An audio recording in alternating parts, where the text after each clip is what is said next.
Morning. How are you? I'm good. It's Friday. I'm so glad it's Friday. It's What is been a it? week. Yes, it has been a week. Yeah. Thanks for joining us. First inaugural week ever. Yep. We've got some good things to talk about, I know. but I'm excited for the weekend. Yeah. Yeah. Kind of getting back to normal after the holidays Yeah. and everybody where they're supposed to be and doing Yeah. what they're supposed to be doing. Laundry's going. Yeah. All the normal Yeah. things. So we have been talking about vulnerability, Yes. transparency, Yep. sharing, Yep. and we're excited to give you a glimpse into what our week looked like with that. But first, thought it'd be good just to kind of revisit Yeah. the topic a little bit. We talked about on Wednesday our core values of the morning share, being 3 S's: shared spaces, shared stories, and sharing ourselves. Yep. And along with sharing those things, there's a certain level of vulnerability that is implied For sure. or expected. And so on Wednesday, we dove into that, talking about what vulnerability looks like, the risks and rewards. We talked about the difference in transparency and vulnerability, and that transparency, while can be helpful sometimes and necessary, it is more of just a sharing of the facts that you still control exactly what people see. And vulnerability implies that we are now talking about the feels or the emotions around those events or facts. And so there's definitely some risk in that and some emotional capital that is donated to that purpose. Yes. I think that analogy of the window and door will stick with me forever. It's so helpful to Yeah. think about transparency, being able to see in through a window, but then vulnerability is an open door. So then we decided to do something brave and strong. And vulnerable. Yes, actually we did. Yeah. We decided to put the question to the table that we had asked you guys back on Wednesday. The big question was, what feeling do you feel when someone asks you to be vulnerable, or you just hear the word vulnerability? What do you notice? What do you feel inside? And it was so cool Yeah. to hear Yeah. the answers, because so we share a table, Yep. and at dinner there is a range of 12-year-old to 55-year-old, Yep. and a mixture of guys and girls, and in all different seasons of life. And so we got a range of answers. Yeah. Yeah. So the youngest male was actually the first to answer and kind of blurted out really quickly naked. Yep. And kind of in amongst giggling and thinking that was funny. And obviously just by saying the word naked makes you a little bit nervous. But then we realized what an incredible, honest answer that was right off the bat. Yes. And such a good description, I think, that most of us could relate to. Absolutely. That makes me feel like I'm naked. Yeah, exposed was the other term. And so then we had various responses from some other guys. The guys were really talkative, and I was so thankful. And that is such our heart, is to continually engage everybody in conversation. This isn't just between us, but yeah. And a side note too, I just think, I don't know what I expected. I mean, this is a space that has been cultivated, and by that I mean intentional. There is conversation happening at the table. Sometimes we use conversation cards, Right. but there are some very intentional people at the table asking good questions, typically most days a week. Yeah. And so, but I still, even asking a question, I felt vulnerable in that. For sure. And then just kind of trying to anticipate how it was going to be. There's teenagers, there's adolescents at the table, there's, exhausted men and women from work. And so I was honored that they engaged Yes. with us in this. I'm so excited that they're invested in trying to participate in this endeavor with us. And so that made me feel excited. Yes. And what a cool payoff, like we talked about, like the risk and reward. There was very little risk for us in asking that question at the table, but the reward was so fun. It was so incredible. And we were sitting across from the table, like on the kept making the eye long contact. ends, and we kept just making eye contact. And I know I was grinning from ear to ear because what a cool reward. What a cool payoff that the people at the table were just like, we got you. Yeah. Yeah. And so quick to really be vulnerable. They Yes. were all vulnerable. Every single one. So the next question we asked of the table was, what is the difference in transparency and vulnerability? And that was spot on. They got it so fast. Yeah. And were easy to tell us the difference. Yep. So that was kind of cool. And then the last question we asked was what? What do you feel when someone is vulnerable with you? Uh-huh. I was surprised too, because one of the younger guys at the table, he was beaming and he said, this is so exciting. When someone is vulnerable with me, I feel so honored. It's such a privilege that they would share that. And it just makes me feel wanted and like I belong. It was really cool, especially to hear that from a guy. Yeah. Yeah.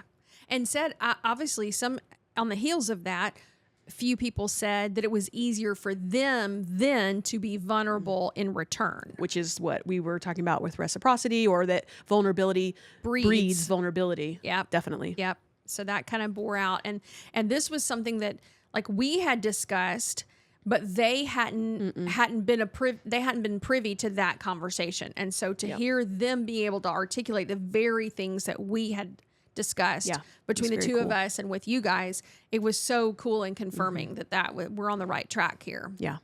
So we're actually super excited to hear from you, you know, how things went for you. And this is one of those things where we want to continually make this accessible and encourage everybody to participate. So again, whether we just proved that you can have adolescents at the table who could ask their friends about vulnerability, or you can do this in a car ride on the way to or from soccer practice, or, you know, over lunch kind of thing with coworkers. I think it's a really interesting way to build conversation starters on our own. Yep. So then we've been trying to do this ourselves this week, and in reflection over how we have practiced vulnerability, I've thought of a couple of things, though I feel like I still have some roadblocks to my own self being vulnerable. A lot of times it's the fact that I'm a little bit scared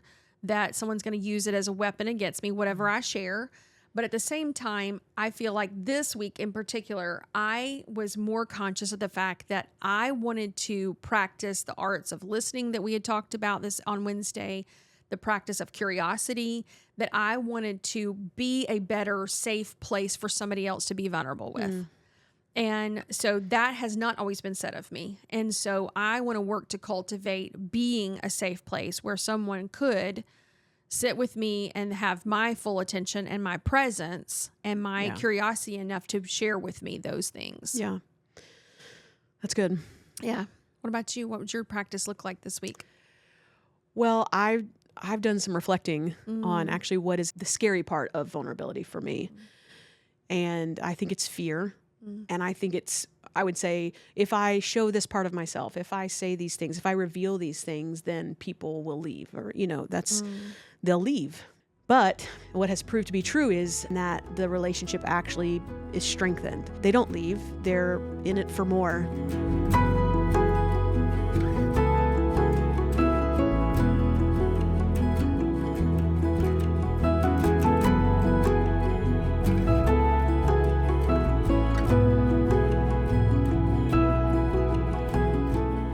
Going forward, we have thought things through and definitely want to be able to share as many resources with you guys as possible that have benefited us, for sure, been guides for us, have helped us kind of expand our vocabulary and our understanding of this whole realm and to live, I think, more holistically, for sure. So we're going to be sharing throughout the course of the podcast. We'll share resources with you guys. Everything we have, everything we have learned, we're happy to pass on. That doesn't mean that we endorse every single thing that author or speaker or whatever has put out. It just means we can be learners of all kinds of people and all kinds of resources. And therefore we have found these helpful for these things. Yeah. And so we're going to put them out there. We just trust that you guys have discernment what what something's going to speak to you guys. And you may have more resources than what we do. And we'd love to Absolutely. hear those too. Yes. If you've got a recommendation, if you found something helpful for yourself, we'd love for you to share those with us. This week, we mentioned Brene Brown, Yep. who we're big fans of. Yep.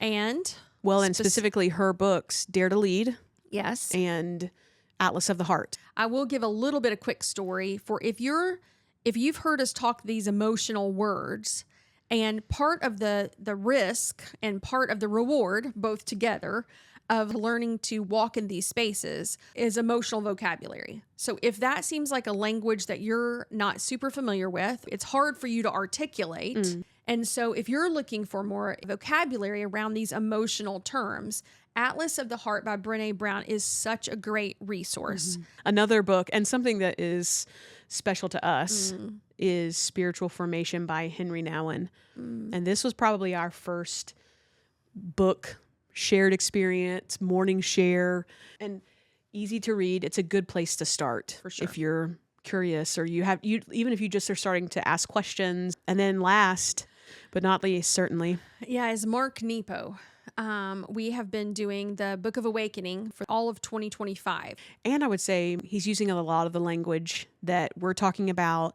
Right. And I feel like he puts his life on the page. It helps Yeah. you appreciate each other. It helps you appreciate nature, spirituality, lots of really deep things to gain from Mark Nepo. Lastly, we emphasize this on Monday.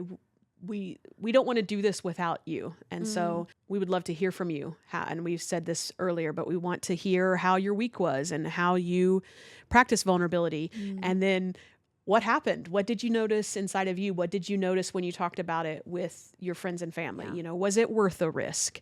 You should be seeing a poll on probably our Instagram Yeah. to participate in the same poll that we had at the dinner table. What feeling is evoked in you when you hear the word vulnerable? So make sure you interact with that. And sure. then also, We're going to give you a selfie of the dinner table with all of our participants. And we're going to show those to you and let you know, again, what kind of some words they used. But then we'd love for you to take a picture of who you're willing to be in conversation with, who you're willing to sit down and ask these questions. Take a picture and then tag us in it at the morning share. Absolutely. So that would be super cool for us. And just a teaser, next week we're going to be talking about authenticity. Yes. And it's going to be great. Yeah. So it's a good place to start with figuring out who you even are before you can relate to others. And so we're looking forward to that conversation. Absolutely.